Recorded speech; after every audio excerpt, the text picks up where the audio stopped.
Hey, let's recap 6.2 and 6.3.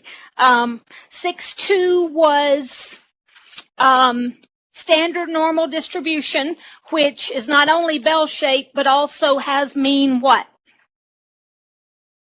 What? 0, and standard deviation 1, which is not very real life, but gives us a way of calculating probability for distributions that aren't standard normal. We just have to use the same button on the calculator and tell the calculator not only for which region we want the probability, but also the mean and the standard deviation of the population that we're dealing with. The two things that we looked for in last night's homework, either I gave you a left score and a right score and said find the probability that a certain value will lie between these two scores. If I said find a probability or find an area or find a percentage, which button did you use?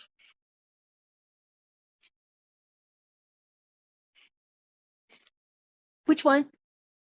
Look at normal. Oh, I couldn't tell whose lips were moving. Yeah, normal CDF is what we use to find probability or area or a percentage of a population. All three of those would be synonymous. And then if we were given an area and we wanted to find the z-score that has that area to the left, which button did we use? That's inverse norm. So that's the only two things that we talked about, the normal CDF for finding probability and the inverse norm for finding z-scores. I hope that you trusted me when I said it will help you so much. If you will draw the bell-shaped curve, then you can really tell what to put on your calculator. If you shade forever to the left of a z-score and you're looking for a probability up to that z-score, what do you use for the left endpoint on normal CDF? Negative 9,999. And if you want a probability greater than a certain z-score and you shade all the way to the right, then you still put in your left endpoint first, but then all the way to 9,999. And the only other thing I can think to ask you, what if I draw a bell-shaped curve and I give you a probability that's to the right of some z-score. Let's say the probability to the right is 0.2, and I want to find the z-score that has a probability to the right of 0.2, then does inverse norm 0.2 give me that answer? What would I have to do?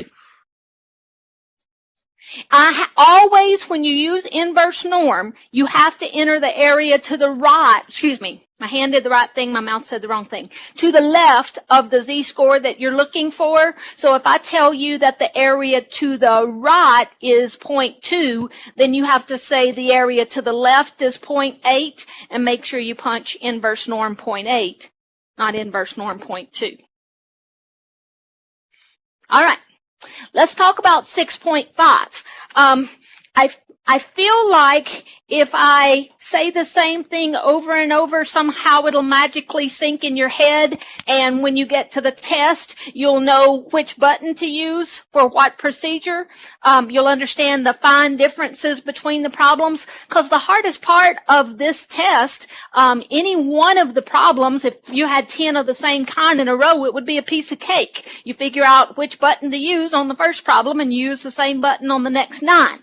That's not how the test is. The test has all different kinds of problems mixed together, and you have to look at it and say, is this where I use normal CDF or is this where I use inverse norm? Not only that, today we're going to talk about not just the probability that, let's say, an individual man weighs more than 174 pounds, but what about the probability that the average of a group of men is more than 174 pounds? And that takes some extra, one extra little trick, and other than that one extra little trick, we're going to be using the same normal CDF and inverse norm that we used last time.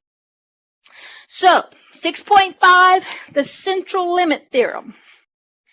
The central limit theorem tells us that for a population with any distribution, it doesn't even have to be a normal distribution, the distribution of sample means approaches a normal distribution as a sample size increases. What that means is if I have a group, well, let's stick with the group of men and their weights and the water taxi safe load and that good problem we beat to death last time. Even if I didn't know that the weights of men were from a population that was normally distributed, even if that wasn't true, if I took groups of 100 men and found their average weight, and then plotted the average weight for lots of different groups of 100, even if the men themselves didn't have weights that were normally distributed, their averages of groups of 100 would be normally distributed. There's a picture coming up in just a minute. The procedure in this section formed the foundation for estimating population parameters and hypothesis testing. Hypothesis testing is what we start in Chapter 7. All right, here's the central limit theorem. Number one, given that the random variable x has a distribution which may or may not be normal, doesn't have to be normal, but it has some mean mu and some standard deviation sigma. We're going to choose simple random samples, all of some size n, from the population. Going back to the water taxi problem, we might be choosing groups of 100 and finding the average for each group. The samples are selected so that all possible samples of the same size n have the same chance of being selected. That was our definition of a simple random sample. Remember, a random sample, every person in the group just had to have the same chance of being selected, but a simple random sample, all groups of size 5 or all groups of size 100 or all groups of any given size have the same chance of being selected. So two things. We have a random variable x, and we're going to choose simple random samples of size n. Then the distribution of the sample mean will, as the sample size increases, approach a normal distribution. Let me just hang on to that idea until we see the picture on the next page, and then I can make number one make more sense. The mean of the sample means is the population mean, and the standard deviation of the sample means is not just sigma, but here's the important difference in what we're doing today. Instead of using sigma for the standard deviation, we have to use sigma divided by the square root of n. N is our sample size. Now, let me try to clarify one more time, and then we'll go to that picture on the next slide. If I take groups of 100 men and find their average weight and plot it on a chart, or let's say, you remember dot plots? You could tell by a dot plot whether or not it was from a normal distribution because you had the highest frequency in the middle and then it tapered off, relatively symmetric on both sides. If you were plotting the average of a group, average weight of a group of 100 men, and you did that over and over for lots of groups of 100 men, even if the men's weights themselves weren't normally distributed, they're the average of each group.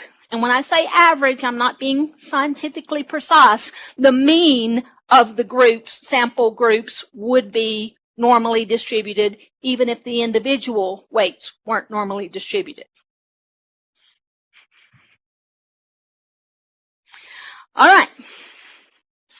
In order for this slide to make sense, I had to give it a setting. I had to come up with a scenario that could have possibly generated these three dot plots. Maybe this is judging a university by faculty evaluations. When you're choosing a 4-year college to go to, one of the things you might look at is the instructor evaluations of their faculty. So if I was going to judge 16 universities, try to rank them by the goodness of their professors, then I might choose one faculty member from each of the 16 universities. Is it good to judge a university by one of its faculty members? Not really. If I just plotted, if I'm choosing one faculty member from 16 universities and I plotted their scores, they're ranked on a scale of 1 to 6. If I plotted their scores, then that may or may not be a normal distribution. It looks like for this dot plot, yeah, it was normal. The highest frequency rating was between 3 or 4. But if instead of choosing one faculty member from each of 16 universities, what if I choose 10 faculty members from each of 16 universities? That would be a much better judge of the university instead of just picking one faculty member and judging the whole school by that one faculty member's rating. Maybe I'll find the average of 10 faculty members, and that would be a better assessment.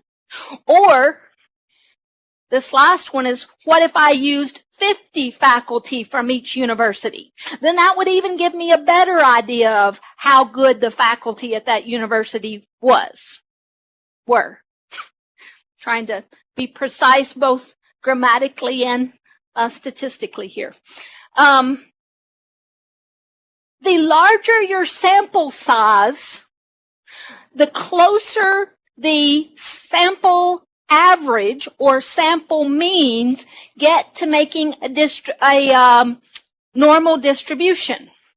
So even from a population that's not normally distributed, if you take groups of size n, their means will be normally distributed. And the larger your sample size is, the more normal the standard distribution will be.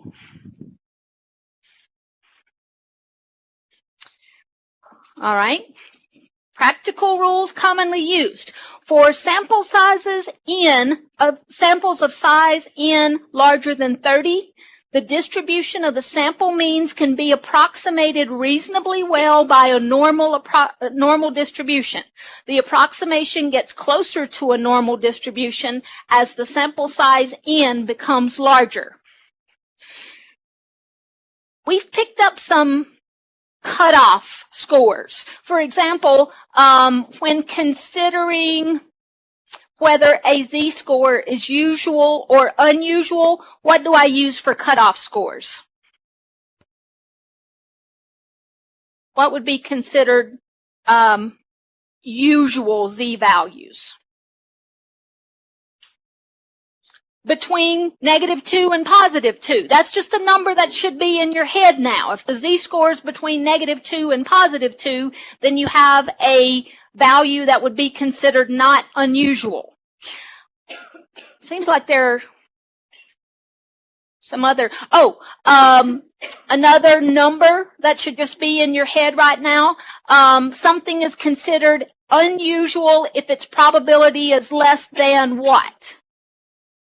0.05, less than 5%, or if the probability is less than 0.05. So those are just numbers you have in your head as demarking something.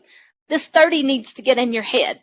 For sample sizes larger than 30, you can play like it's a normal distribution no matter what distribution it's actually from, because if you have large enough samples, then the sample means will be normally distributed, even if the individual values aren't normally distributed. So one thing you're going to look at in the problems in tonight's homework, you're just going to say, is the sample size larger than 30? If the sample size is larger than 30, we'll do one thing. If it's not larger than 30, we might have to do something else. Or if the original population is normally distributed, it doesn't matter what the sample size is. If you know your population is normally distributed, then the sample means are going to be normally distributed no matter what sample size you use. So if I have a population, if I'm going to choose a sample size of 10, the first thing I'm going to think is, well, that's less than 30. So I can't use the procedure we're fixing to talk about unless I know the population is normally distributed. If I know the population is normally distributed, then it doesn't matter what sample size I use. I can still use the procedure that we're about to talk about.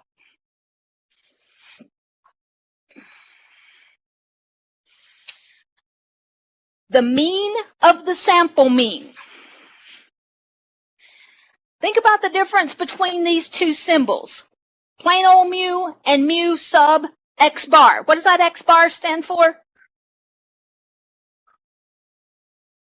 Wake up, I only have 2 people talking to me. What is x bar? The sample mean. All right, remember the population mean is mu and the sample mean is x bar. So if I added up, let's just talk about weights. If I added up the weights of all men in the population and divided by the number of men in the population, I would be getting plain old mu, the population mean. But instead of that, I can't add up all the weights of every man on the planet. But I could take groups of 100 and find the average of each group. Then I wouldn't be finding mu, I would be finding the mean of the sample means. And that's denoted mu sub x bar. That's the mean of the sample mean, the average of the averages. The standard deviation of the sample mean, again, the note for that is not just plain old sigma, but sigma sub x bar. Standard deviation of the sample means isn't just the population standard deviation, but it's the population standard deviation divided by the sample size. Now, here's what I know to be the truth. I know that when I stand up here speaking statistics, I sound like Charlie Brown's teacher. Wah, wah, wah, wah, wah, wah, wah. That's what you're hearing, right? That's okay. When we get to the examples make it a little more clear. But after we do those examples in class, and Darla just said it a minute ago, it always seems easy in class. But to really understand, you need to go back and read these slides after we've done some examples. Oh, that's what that meant. I'm going to go over all the words with you before we do the examples, but they're not going to make sense until you do some examples, and then you look back, and then you should be able to understand what that was really about. Mean of the sample means and standard deviation of the sample means. When finding the probability of an outcome for an individual, we're looking for a probability, so we're going to use normal CDF. All I have to type in is some left score, right score, comma, mean, comma, standard deviation. That's what we did last night. And we didn't adjust the standard deviation. If you told me the standard deviation was 15, that was the last number I put in normal CDF. That's when you're looking for the probability of an outcome for an individual. However, when you're looking for the probability for an outcome of not just an individual, but of a sample mean, the probability for the outcome of a group rather than an individual, that last number that you type into normal CDF is not just going to be the population standard deviation. It's going to be the population standard deviation divided by the sample size. Plain old sigma is the standard deviation for the population. Sigma sub x bar is the standard deviation for the mean of a sample.